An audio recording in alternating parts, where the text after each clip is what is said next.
Are you a podcaster? Maybe you've got that big idea and you're looking for a network to join. The multi-award-winning Ozcast Network can get your content to eyes and ears all over the world. Join now for the first month free, and you could be featuring this sound at the beginning of your podcast. Ozcast. Simply head to ozcastnetwork.com for details. Ozcast.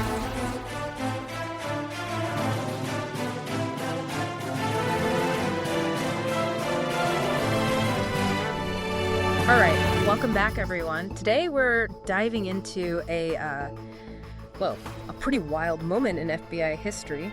We're going to be looking at Kash Patel's appointment as director. Yeah. And we've got some footage, right, from his swearing-in ceremony on YouTube. Right. So this is like primary source material. This is going to set the stage for what we're going to explore today. Definitely an unconventional start, Yeah. especially for, an organization like the FBI that usually emphasizes tradition and continuity. Yeah, absolutely. So let's just jump right into this video. Okay. So it opens with Pam Bondi. She's the former Florida Attorney General. Right. And she's introducing Patel, and you can just feel the energy, feel the excitement in the room. Yeah. And she talks about Patel's qualifications and, President Trump's confidence in him. And then Patel steps up. He places his hand on a copy of the Constitution. Interesting. Not a Bible, which I thought was an interesting choice. Yeah. Takes the oath of office. I think that choice of the Constitution over a Bible, Yeah. that's pretty significant. I think it signals that he's focusing on legal authority, and maybe he's trying to present himself as a strict constitutionalist. Interesting, yeah. Interesting observation. Yeah. Okay, so then he launches into this speech. Okay. It's not like your typical, dry bureaucratic address. Right. He thanks President Trump, Bondi, and his supporters. But then kind of quickly, he shifts gears and he puts a strong emphasis on accountability, Yeah. both inside the FBI, but also in society in general. It's a really interesting use of that word, accountability. It could be that he's, talking about holding people responsible for what they do. Right. But it could also suggest a more assertive approach Yeah. to how investigations and law enforcement are done. Yeah. It's definitely something that's worth talking about more as we dig deeper. Right. Yeah. And then, to kind of hammer home this point, he brings up some statistics, about crime. Pretty stark numbers on rape, drug overdoses, homicides. Okay. And it's like he's painting this picture of a nation facing serious threats, right? And then positioning himself as the guy who's ready to take action. Yeah. Decisive action. Yeah. So it's a classic law and order appeal, right? He's tapping into, people's anxieties about safety. And he's basically saying hey, I'm here to protect you. Right. But then the question is, what exactly does that protection look like? And, at what cost? Yeah. Okay, so we've got the celebratory mood, Yeah. the focus on accountability, the whole, tackling crime thing. Right. But then he kind of takes it up a notch. He talks about unleashing the full force, the full wrath of the Department of Justice Okay. and the FBI on anyone who threatens the American way of life. Okay. And there's this one line that really stuck with me. If you try to hide, we will find you. This will be the world's largest manhunt. Ooh. Powerful rhetoric. He's making it crystal clear. We will not put up with any threats. But there's also an aggressive tone, almost a bit over the top. Yeah. Which isn't typical for an FBI director. Yeah. It makes you wonder who he's talking about and what this actually means when it comes to how he'll handle investigations and law enforcement. Yeah, it's a definite shift in tone, right? Right.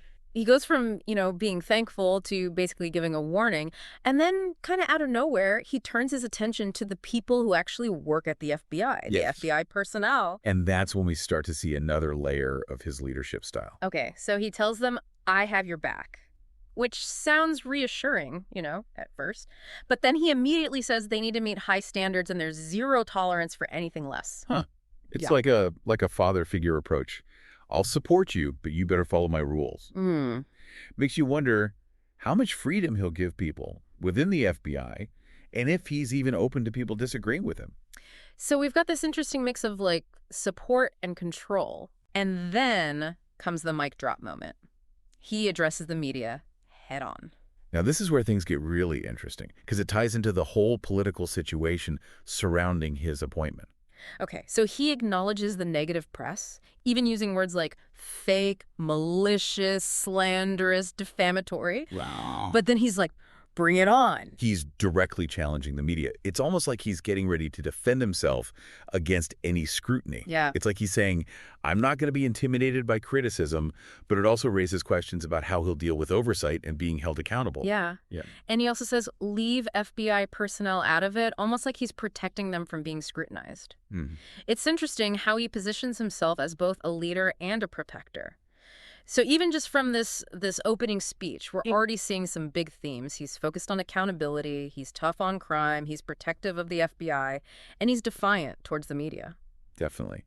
And we can't forget how much power and influence the FBI director has. What they do can have a ripple effect through the entire justice system. So to really understand what this appointment means, we got to go beyond just what we see on the surface. Right. We need to look at the deeper implications. Exactly. We got to ask ourselves, what does this speech tell us about Patel's vision for the FBI? Right. And what could happen because of his leadership? These are the questions we're going to explore as we keep going with this deep dive. Yeah. Yeah. All right. Okay, so we've set the scene with this really intense swearing-in ceremony and a speech that's, well, definitely got people talking. But now I kind of want to step back a bit and look at the bigger picture here. Yeah, I mean, the role of FBI director, it's a huge deal, right? Right. It's not just about speeches. It's about the power they have and the decisions they make. They have a huge impact on the entire American justice system. Exactly. And for those listening who, might not be as familiar with all the details here, can you break it down a little? Like, what does the FBI director actually do? What's the scope of their power? Sure. So basically, the FBI director is the boss. Yeah. Right? They're in charge of thousands of agents, a massive network of resources. They decide what investigations to focus on, how to gather intelligence, where to send their people. It's a job that requires a deep understanding of law enforcement, national security, and how to balance individual freedoms with public safety. And traditionally, this position has been held by people with a lot of experience in the FBI itself or in the legal world, right? Yeah, for the most part. Usually FBI directors, they've worked their way up through the ranks, They've got years of experience, a reputation for being honest and capable. So Patel's background, it's a little different then. It's definitely not the usual path. Yeah. He has worked in government, but mostly in political roles, very closely tied to the Trump administration. Okay. And so that raises some questions, right? Like, is he actually qualified to lead such a big and complex organization? And will he bring a totally different approach to the job? Yeah, and it's interesting you bring up the Trump administration because a lot of people have talked about Patel's loyalty to the former president. Right. How do you think that relationship might affect what he does as FBI director? That's a really important question. Some people worry that Patel might put his loyalty to Trump above his duty to the FBI. Like, would he prioritize investigations that help Trump, even if it's not the right thing to do for justice? Or, would he use his position to protect Trump from scrutiny? These are serious concerns. Yeah, right. And let's not forget that Patel was right in the middle of some of the most controversial moments of the Trump presidency. I mean, the investigations into Russian interference in the 2016 election, the impeachment inquiry. Exactly. He was a key player in all of that. And what that tells us is that he's willing to challenge the status quo. Yeah. He's not afraid to be aggressive to get what he wants. Now, some people might admire that. They might see it as being strong and determined. But others, they worry that it could mean he'll be more partisan, less impartial in how he approaches law enforcement. So based on what we've seen so far, his past statements, his actions, what do you think his leadership style might be like? I mean, we saw in his swearing-in speech, he's not shy about speaking his mind or taking on his critics. Right. And everything we know about him suggests that he likes to make bold moves, shake things up. So maybe we'll see a more assertive FBI under his leadership, taking on big, high-profile cases, pursuing investigations more aggressively. But it could also mean more conflict, less cooperation with other institutions like Congress or the media. And we can't ignore the fact that Patel has criticized the intelligence community in the past. Yeah. He's questioned their findings, their methods. That's right. He's expressed doubts about what intelligence agencies have concluded, especially about Russian interference. So this could affect how he deals with intelligence gathering and analysis within the FBI. Yeah. Will he trust the experts who have worked in intelligence for years? Or will he rely more on his own judgment? Or maybe even on information from outside sources? So it's almost like this built-in tension, right? Yeah. Between his past skepticism of the intelligence community and now his role leading a major intelligence agency. Yeah. And then there's the whole question of how he'll handle the FBI's own internal culture. Right. He talked about supporting the FBI personnel, but he also stressed the importance of high standards, no room for error. Yeah, and that's a really important part of leadership, especially in an organization like the FBI. They pride themselves on being professional, on having integrity. The question is, Are you a podcaster? Maybe you've got that big idea and you're looking for a network to join. The multi-award-winning Ozcast network can get your content to eyes and ears all over the world. Join now for the first month free, and you could be featuring this sound at the beginning of your podcast. Ozcast. Simply head to ozcastnetwork.com for details. Patel balance his desire for loyalty and control with the need for open communication? Can he encourage people to think critically, even if they disagree with him?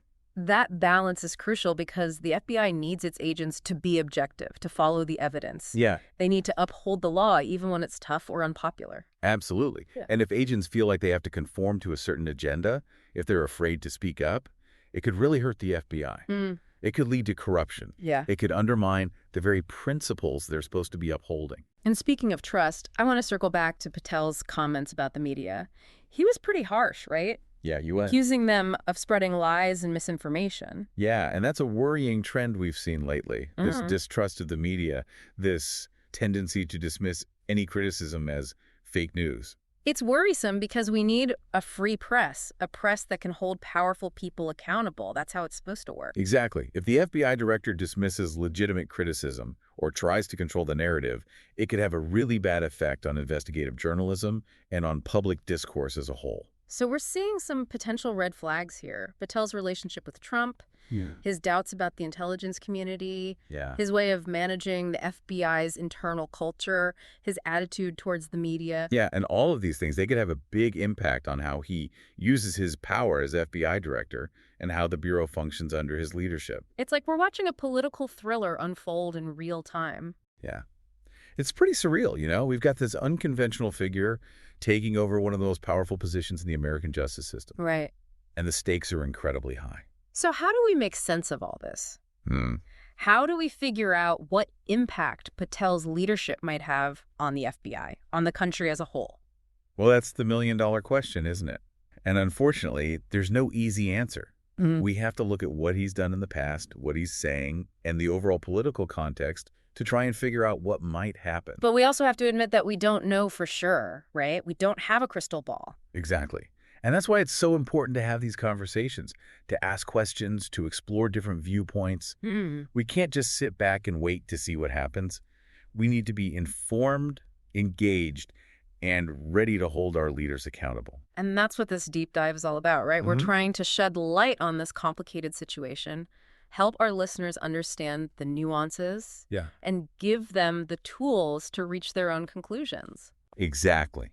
It's about connecting the dots, Yeah. seeing the bigger picture, understanding what could happen as a result of this appointment. So where do we go from here? We've talked about Patel's background, his rhetoric, the potential red flags. Right. What's the next level of this deep dive? Well, I think it's time to zoom out a little, Okay. to look at the bigger implications of Patel's leadership. What might this mean for the future of the FBI, for the rule of law in America, for the very fabric of our democracy? Yeah. Those are the big questions we need to grapple with. It's like we've uncovered all these like potential problems, but where does it all go? Like, what are the long-term consequences here? What should people be thinking about? I mean, that's the key question, isn't it? We're talking about the FBI, Yeah. right? An institution that's supposed to uphold the rule of law. Yeah. So any change in leadership, it can have this ripple effect, you know? Yeah.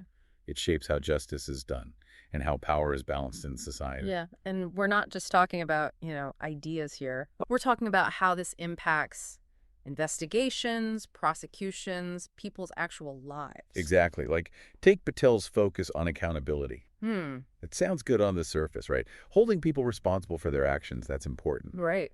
But who gets to decide what accountability even means? And will it be applied fairly to everyone, or will it be used to target certain people or groups? That's a really good point. And we've already talked about concerns that Patel's loyalty to Trump could affect his judgment. Yeah. Could he be tempted to go after investigations that help Trump or his allies, and at the same time ignore wrongdoing by people in their circle? It's a valid concern. And it brings us to a bigger question about the FBI's independence, right? Can it really be neutral, a fair judge, if its leader is seen as being in someone's pocket, politically speaking? Right. And what about Patel's style? How might that affect the FBI's relationship with, like, Congress or the courts? Could his, assertive approach lead to more conflicts, less cooperation? It's definitely a possibility. Yeah. I mean, we've seen how divided our politics have become, how that can erode trust and just create gridlock in government. And if the FBI is seen as having a political agenda, it just makes things worse. It makes it harder to deal with the important issues. Yeah. And then there's the whole internal culture of the FBI. Yeah. We talked about that tension, right? Between Patel wanting loyalty and the need for agents to make their own judgments. Right. Could a more controlling leader, could that stifle dissent? Would people be afraid to speak up if they see something wrong? Absolutely. Yeah. A culture of fear or blind loyalty can be toxic. Yeah. Especially in an organization like the FBI. Yeah. They have so much power. Right. If agents are afraid to speak out, to question orders, it creates a breeding ground for corruption. Yeah. It undermines the very foundation of what the FBI is supposed to stand for. So it's not just about one case or one investigation. Right. We're talking about a potential shift in our whole justice system. Right. A loss of trust in institutions. Yeah. The possibility of power being misused. And these aren't just hypothetical worries, right? We've seen how people in power can manipulate institutions for their own benefit or for political reasons. It's happened throughout history. And the FBI isn't immune to that. Right. The leadership has a huge responsibility to protect the integrity of the Bureau. So what can be done about it? Is there anything to, mitigate these risks or to hold Patel accountable for his actions? Well, oversight is crucial. Congress has a duty to keep a close eye on the FBI. They need to make sure the FBI is following the law. Right. That they're doing their job fairly. Okay, but what if Congress is just as divided along party lines as everything else? Right. Can we really trust them to hold Patel accountable? Especially if it means going against a president from their own party. That's where the media and the public come in. Okay. A free press can investigate, expose wrongdoing, and informed citizens can demand accountability from their elected officials. So it sounds like we need everyone to step up. Right. We need a commitment to protecting our institutions, Yeah. to making sure people in power are held to the highest standards. Exactly.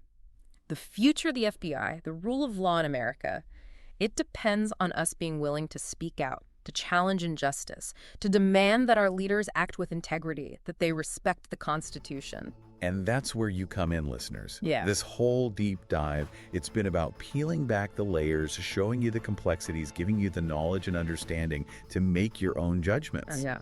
So now it's up to you to decide what all of this means. What does it mean for you, for your community, for the country? We've raised some tough questions today, and there are no easy answers. They require critical thinking, informed debate, and a commitment to holding those in power accountable. It's a difficult task, but it's also an essential one if we want to preserve justice, fairness, and the rule of law. That's what our democracy is built on. We're going to wrap up this deep dive with just one final thought. Okay. The future isn't set in stone. It's shaped by the choices we make, the actions we take, the things we say. So stay informed, stay engaged, and never be afraid to ask the hard questions. The fate of our institutions or democracy, it's in our hands. It really is. Thanks for joining us.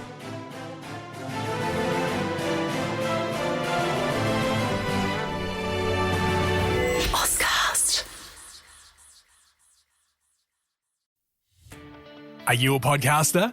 Maybe you've got that big idea and you're looking for a network to join. The multi-award-winning Ozcast network can get your content to eyes and ears all over the world. Join now for the first month free, and you could be featuring this sound at the beginning of your podcast. Ozcast. Simply head to ozcastnetwork.com for details.